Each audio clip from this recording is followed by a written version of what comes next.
ഭർത്താവുമായി പിണങ്ങി 2 മക്കളെയും കൂട്ടി വീട് വിട്ടിറങ്ങിയ യുവതി. പത്തനംതിട്ട തിരുവല്ലയിലെ റീനയുടെയും കുട്ടികളുടെയും തിരോധാനത്തിൽ പോലീസ് അന്വേഷണം നടക്കുന്നതിനിടെ ഭർത്താവിൻ്റെ ആത്മഹത്യ. റീനയും ഭർത്താവ് അനീഷ് മാത്യുവും തമ്മിലുള്ള ദാമ്പത്യ പ്രശ്നങ്ങളാണ് ആ കുടുംബത്തെ വലിയ ദുരന്തത്തിലേക്ക് തള്ളിവിട്ടത്. എന്നാൽ യുവതിയും മക്കളും കാണാതായ കേസിൽ സ്റ്റേഷനിലേക്ക് വിളിച്ചു വരുത്തി ചോദ്യം ചെയ്തതിന് പിന്നാലെ ഉണ്ടായ അനീഷിൻ്റെ ആത്മഹത്യ പോലീസിനെ പ്രതിക്കൂട്ടിൽ നിർത്തുന്നതാണ്. ഭാര്യയെയും മക്കളെയും കാണാതായ സംഭവത്തിൽ അനീഷിനെ പോലീസ് മാനസികമായി പീഡിപ്പിച്ചെന്നാണ് കുടുംബത്തിൻ്റെ ആരോപണം. അതിൻ്റെ മനോവിഷമത്തിലാണ് യുവാവ് ജീവനൊടുക്കിയതെന്നും പരാതിയിൽ പറയുന്നു.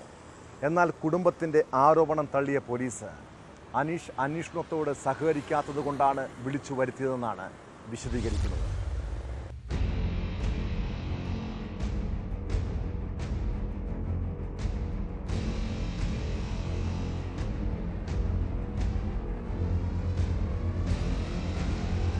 റീനയും മക്കളെയും കാണാതായതിന് പിന്നാലെയാണ് റീനയുടെ ഭർത്താവ് അനീഷ് മാത്യുവിനെ കവിയൂരിലെ വീട്ടിൽ മരിച്ച നിലയിൽ കണ്ടെത്തുന്നത്. എന്തായാലും കുടുംബം പ്രധാനമായി ഇത് സംബന്ധിച്ച് പോലീസിനെതിരെ ചില ആരോപണങ്ങൾ ഉന്നയിക്കുന്നുണ്ട്.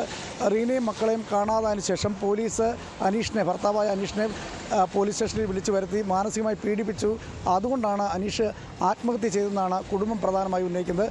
അതേസമയം പോലീസ് ഇക്കാര്യം പാടെ നിരാകരിക്കുകയാണ്. അത് പറയുന്നത് ചില കാര്യങ്ങൾ റീനയുടെയും മക്കളുടെയും തിരോധാനവുമായി ബന്ധപ്പെട്ട് ചില കാര്യങ്ങൾ വിളിച്ചു ചോദിക്കുക മാത്രമാണ് പുളിക്കീഴ് പോലീസ് ചെയ്തതെന്നാണ് പോലീസ് വ്യക്തമാക്കുന്നത്. എന്തായാലും റീനയും മക്കളെയും ഇതുവരെ കണ്ടെത്താൻ കഴിഞ്ഞില്ല. റീന കഴിഞ്ഞ ഓഗസ്റ്റ് 17-ാം തീയതിയാണ് റീനയും മക്കളും 2 മക്കളും വീട്ടിൽ നിന്നും പോകുന്നത്. പിന്നീട് കണ്ടെത്താൻ കഴിഞ്ഞില്ല. പക്ഷേ ഈ അനീഷും മാത്യുവും അതുപോലെ തന്നെ റീനയുടെ ഭർത്താവ് അനീഷ് മാത്യുവും റീനയും തമ്മിൽ ചില പ്രശ്നങ്ങളുണ്ടായിരുന്നു. അത് നിലവിൽ പല കുടുംബ പ്രശ്നമാണ്. അത് കോടതിയിൽ വരെ എത്തിയിരുന്നു. ആ കേസുകളൊക്കെ ഇരു കുടുംബങ്ങൾ ചർച്ച ചെയ്തതിന് ശേഷമാണ് പിന്നീട് ഒന്നിച്ച് താമസിക്കുന്നത്. എന്തായാലും ഇവർ തമ്മിൽ ചില കുടുംബ വഴക്കുകളൊക്കെ ഉണ്ടായിരുന്നു.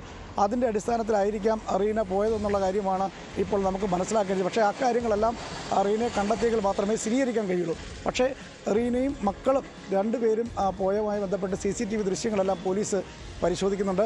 തൃശ്ശൂരിൽ ഇവരെ കണ്ടതായുള്ള ചില സൂചനകൾ ഉണ്ട്. പക്ഷേ പോലീസ് ഇക്കാര്യം സ്ഥിരീകരിച്ചിട്ടില്ല. എന്തായാലും ഈ സംഭവവുമായി ബന്ധപ്പെട്ട് അനീഷ് മാത്യുവിനെ സ്റ്റേഷനിൽ വിളിച്ചു വരുത്തി ചോദ്യം ചെയ്തതാണ് അനീഷ് മാത്യു മരിക്കാൻ കാരണമെന്നുള്ള നിലപാടിലാണ് അനീഷ് മാത്യുവിൻ്റെ ബന്ധുക്കൾ ഇപ്പോൾ ഉള്ളത്. എന്തായാലും പോലീസിനെതിരെ അത്ര ഒരു ആരോപണം കുടുംബം ഉന്നയിക്കുന്നുണ്ട്. പക്ഷേ പോലീസ് ഇക്കാര്യം നിരാകരിക്കുകയാണ്.